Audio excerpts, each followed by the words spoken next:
Guenther's into second place on the final lap. Max Guenther finishes in second place. Yes! Yeah, this win for sure, it felt amazing. I have to say, probably one of the best days still in my life. This first victory in Formula E.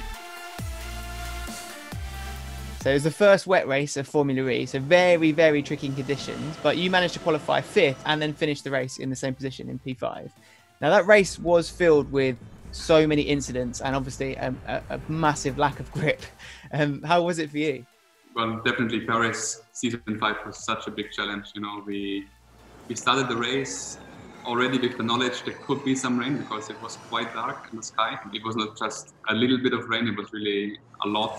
And you know, if you're not changing tires in Formula E, that's one of the challenges we have. And like really grip changes every corner, not only every lap. It was like super unpredictable and difficult to just keep the car on the road on this bumpy and tight speed circuit. One tiny mistake could ruin your race entirely, and that's what happened to many guys. Because you know, we all never drove with Formula E cars with such a lot of water. For sure, I enjoyed it, but it was definitely the toughest race I ever drove.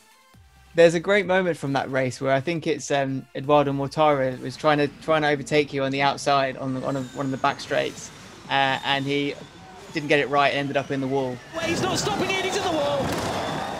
You know, it was for me more at the time, like even more of a signal how dangerous it is at this point to make a mistake, because you know this move, it could have worked from Edo around the outside, but then I saw him like in the corner of my eye crashing straight into the wall, and it just reminded you once more that you know, every little input you do with your driving, it can easily go wrong, and this was kind of more the emotion you have in such a situation.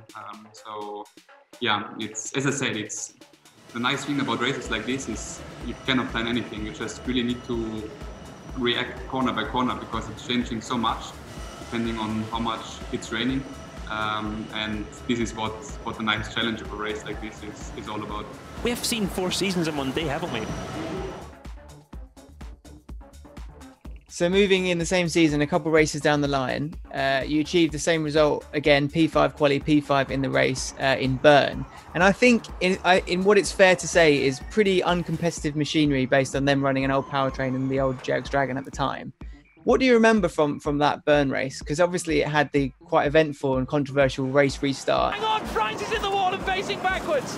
And we got a traffic jam. The race was quite a big challenge. We had this early red flag at the start of the race. My car got damaged quite heavily, I have to say. And for some time it really looked like the race was over before it really started for me.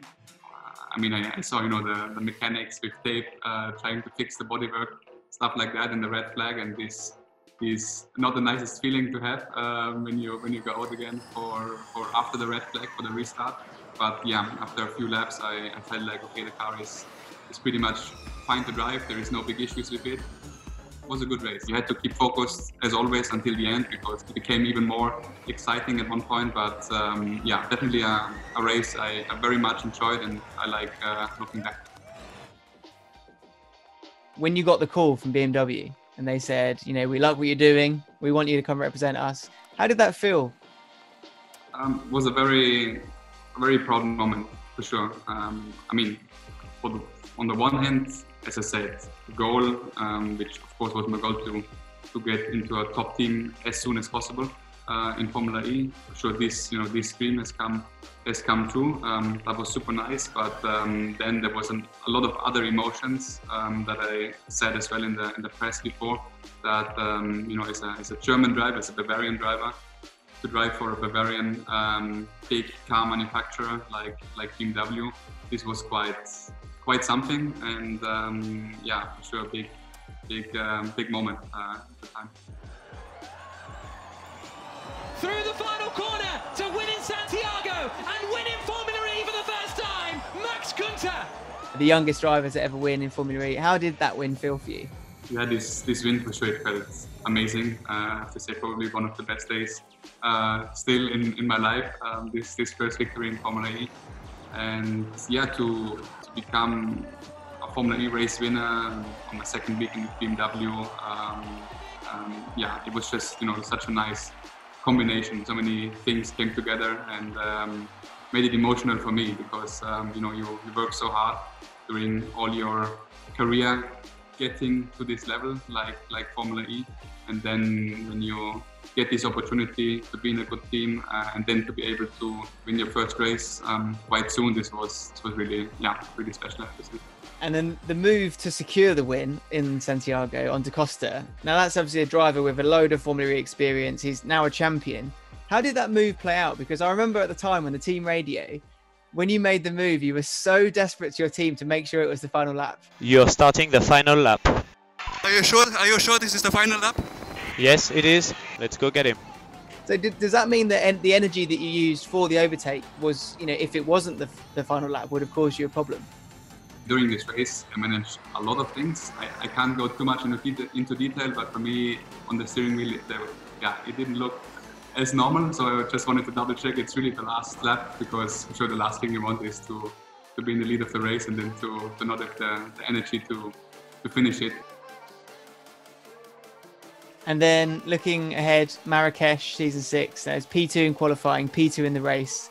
A great overtake, which we'll get to in a minute. But for me, it's another example of you rising to the occasion and taking on champions. What were your memories of that day? Let's start with Superpole and qualifying and then move on to the race. You know, I think in group qualifying I was P1, so that was a good start into qualifying. And then I had the chance to be on pole position. You know, my first 2 sectors, they were really good, but then I had a lock up in the second to last corner. My outside front tire locked up. It was hurting a little bit because for sure a pole position is something always nice for a racing driver. But yeah, nevertheless, a very nice race against the cheetahs. At one point they took the lead from Antonio. Yeah, then I was starting to fight with Jeff. He overtook me. And then, yeah, for quite a few laps towards the end of the race, I was challenging him to get the second position. I remember at the time watching it as a viewer, it was like edge of your seat because every lap you were getting closer and closer and you were trying to make moves and it wasn't quite coming. But then to make that move on, like I said, the last lap, pretty much almost the last opportunity you could have within the race. Guenther's into second place on the final lap through the final right-hander at turn 12. Afterwards, it was super nice, you know, to make a move like this in the last lap, as you say, on the last opportunity. That was quite nice, you know, full of adrenaline in this last lap. I think we all know, and at this day I experienced quite a lot that Jeff is not an easy guy to overtake. He's very experienced and he knows how to position his car to not get overtaken. For the last lap of the race, there is never a guarantee and always risk to go wrong, but you know, as a racing driver, you just have this instinct. So I just felt like, you know, after this race that, yeah, we have everything we need to take on the challenge against these big guys, and that was more the emotion. First of all, how was the season finale for you? Because that's a super intense end of the season, 6 races in 9 days. For sure it was tough, but we managed well. That was the overall picture for Berlin, and then, yeah, I think in the way Berlin went, for sure we were not happy about it. It was not the outcome of these 6 races that we wanted to. For sure, there was one highlight, which was my win in I think the 3rd race of the Berlin races. That was a nice race, and even though there were no spectators, it was very nice and emotional for me to win my home race. So that was all for sure a fantastic experience, and I enjoyed this. Getting that win, it must have felt extra nice considering some of the challenges you've gone through in previous races. 100%, because I still remember how the first 2 days went, and as well what, you know, emotions go through the team. And I remember very well how we, as a team, we reacted on these you know, negative moments, and I was really, you know, like happy about the mindset we all had going into race 3 and 4 of Berlin. So there is never a guarantee that it's an improvement, but at least, you know, I was happy about what we have as an atmosphere inside the team. I love getting the driver's insight on those moments, because you watch it as a fan and you're like, oh, this is great, this is good, but you know what's going through your head at the time is so cool, I think. Yeah, no, it is, you know, it's yeah, you know, even for us talking about it, because we don't often get a chance to talk about it like we just did now, to go through your emotions, because I mean, yes, you're a racing driver and you have all your skills, but as well you're just a human being and you have emotions going through your mind. They are very, you know, happening in a quick time, and not too much time to think about them. But afterwards, if you reflect about it, you go through similar emotions, like you know, in daily life. It's kind of yeah, cool to speak about.